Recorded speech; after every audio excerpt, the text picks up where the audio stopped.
I think we're recording some people's ace set. Come to you guys another video. I haven't just ripped my video in a while, but I figured I'd post something because I got some quiet time today.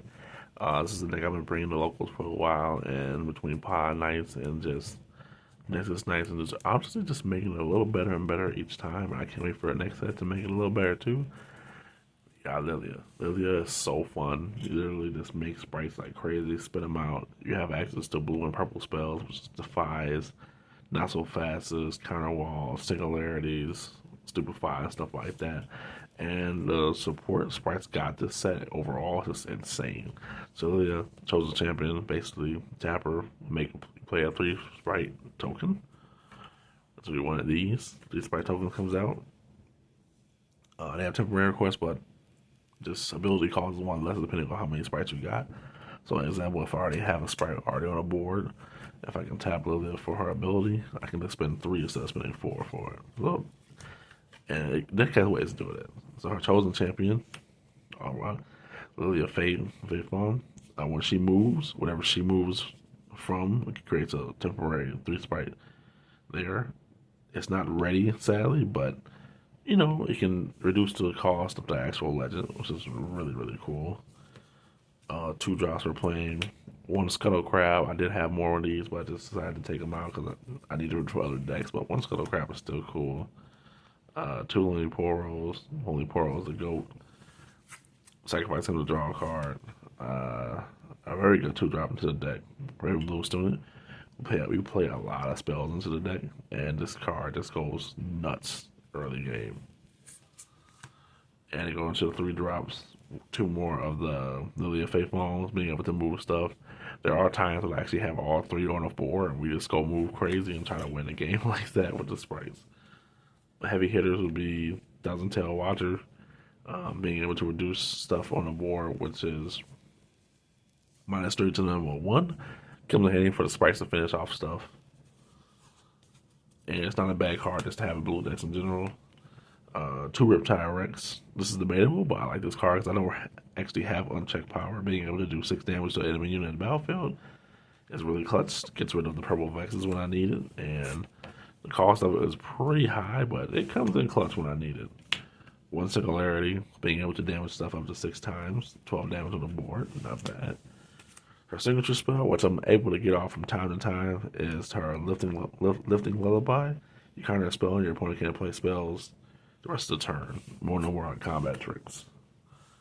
And 2 Assault the Pass that have this F3, but making room for other stuff. But Assault the Pass is actually dope. We have the 1 Charm, which you know you always might need to move something around the board. We're running 2 Unguards. Most of the time, sprites could be by themselves. Being able to move stuff by 2 is not bad at all. 3 Stupefies, being able to draw a card plus minusing 1 on something is not bad at all. Comes in handy. The classic green spells of 3 Defies. Get that mess out of here. We do not want to see it on our board. Counter spell that's 4 and no more than 1 more power. Debatable for this set in general, but not so fast. It's still pretty cool. Saving some sprites or saving some of my units. This is a go-to in the game, actually. Smoke and Mirrors. Being able to switch spots with a temporary unit with the sprites.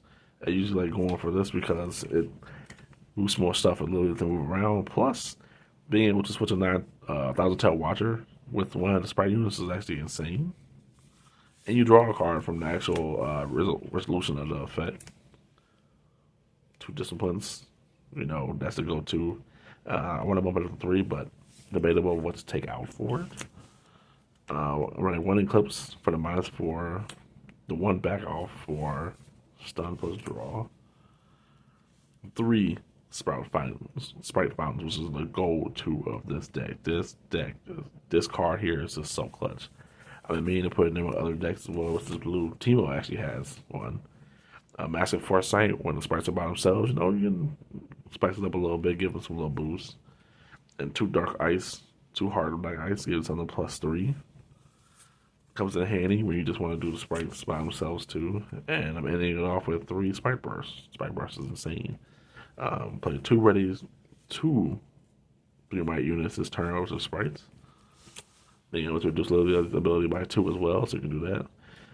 Side deck is debatable, but this is what I have for the side deck. Running 2 Turn to Dust. Great gear removal just to give something temporary in a turn.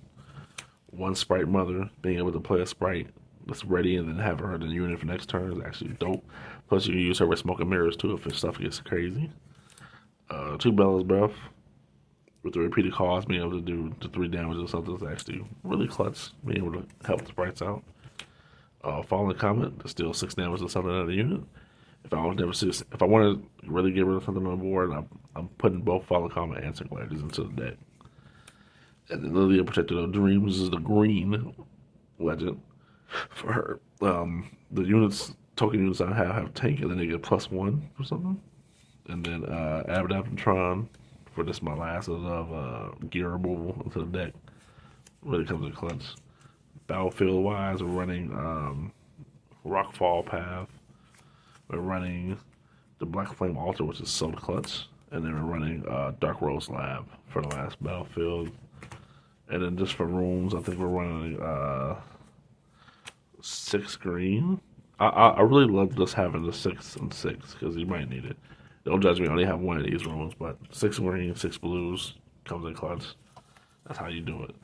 And as my Lillia deck, I want to actually record gameplay from my matches at like the locals and stuff, but I don't think we would ever do that anytime soon. But maybe I can do something at home for it. But that's it so far for the deck profile video. Be looking out for more content for Riftbound, and when Vendetta coming around the corner, more decks will be made pretty soon. But yeah, that's Lillia. Check her out. She's really a fun deck. So like I say, Ace signing out.